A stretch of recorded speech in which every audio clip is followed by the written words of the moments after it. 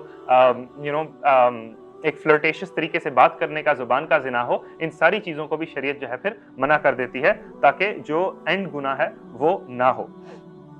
So there are actually several ahadith as well from the sahabiyat, in particular اما عائشہ رضی اللہ تعالیٰ عنہ, جو کہ بتاتی ہیں کہ کس طرح انہوں نے یعنی امہات المؤمنین نے اور صحابیات نے حجاب کی آیات کو سمجھا اور اپلائی کیا, right. So and one last thing that we will say is hijab is not just dress. Hijab means to have haya. Hijab means to have this understanding that we need to protect our emotional state as well from getting attached to that which Allah does not want us to get attached to.